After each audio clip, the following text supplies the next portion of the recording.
Welcome to 99 TV. నేను లక్ష్మి. ఆంధ్రప్రదేశ్లో మరోసారి గోదావరి పుష్కరాల ఏర్పాటు ప్రారంభమవుతున్న వేళ తూర్పు గోదావరి జిల్లాలోని ఒక పుష్కర ఘాటు పేరు అనూహ్యంగా రాజకీయ చర్చకు కేంద్ర బిందువుగా మారింది. సీతానగరం మండలం మునికూడలి సమీపంలో ఉన్న ఒక పుష్కర ఘాట్ కి దేవాంశ్ ఘాట్ అనే పేరు ఉండడం, ఆ ఘాట్ ని మోడల్ ఘాట్ గా అభివృద్ధి చేయాలని నిర్ణయం తీసుకోవడం, ఆ తరువాత దీనిపై సోషల్ మీడియాలో పెద్ద ఎత్తున చర్చ జరగడం, చివరికి మంత్రి నారా లోకేష్ స్వయంగా స్పందించడం రాష్ట్ర రాజకీయాలలో ఆసక్తికర పరిణామంగా మారింది. 2027లో జరగనున్న గోదావరి పుష్కరాలకు ఇప్పటికే ప్రభుత్వం భారీ స్థాయిలో ఏర్పాట్లు ప్రారంభించింది.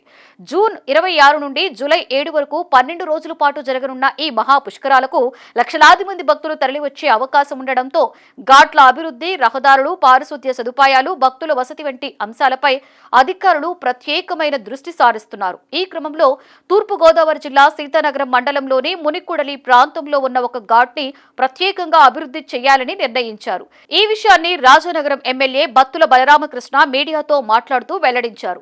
తమ పార్టీ అధినేత ఉప ముఖ్యమంత్రి పవన్ కళ్యాణ్ ఆదేశాల మేరకు మునికూడలి వద్ద ఉన్న దేవాంశ్ ఘాట్ ని మోడల్ పుష్కర్ ఘాటుగా అభివృద్ధి చేయనున్నట్లు చెప్పారు.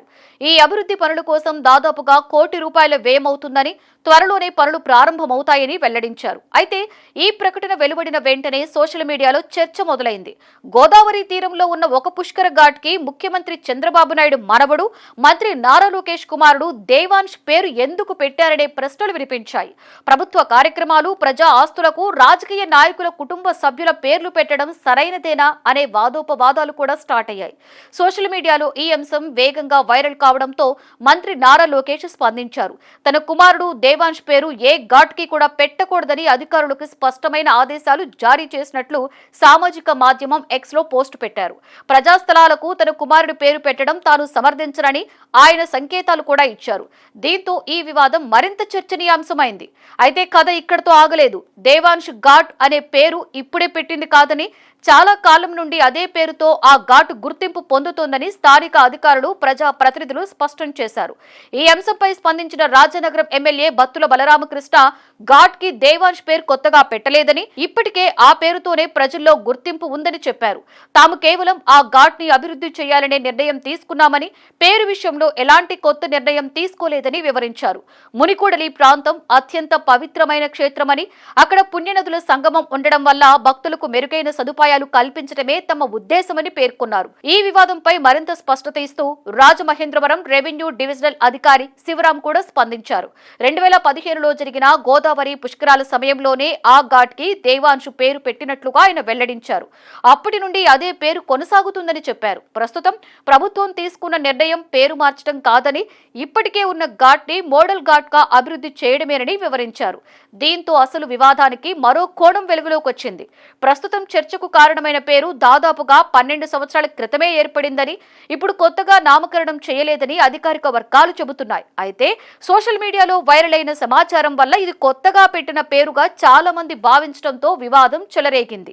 మునికూడలి ప్రాంతానికి ఆధ్యాత్మికంగా కూడా ప్రత్యేకమైన ప్రాధాన్యత ఉంది.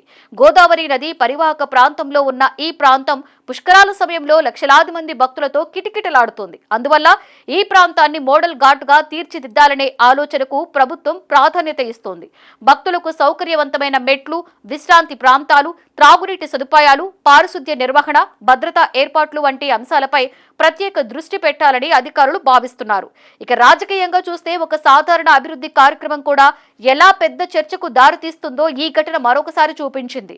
పేరు విషయంలో వచ్చిన అపోహలు, సోషల్ మీడియా ప్రచారం, ఆ తర్వాత రాజకీయ స్పందనలు ఈ అంశాన్ని రాష్ట్ర వ్యాప్తంగా చర్చనీయాంశంగా మార్చాయి. మొత్తంగా చూస్తే మునికూడలి వద్ద ఉన్న దేవాంశ్ ఘాట్ వివాదం వెనుక కొత్తగా పేరు పెట్టిన కథ కంటే కూడా ఇప్పటికే ఉన్న పేరుపై ఏర్పడిన అపోహలే ప్రధాన కారణంగా కనిపిస్తున్నాయి.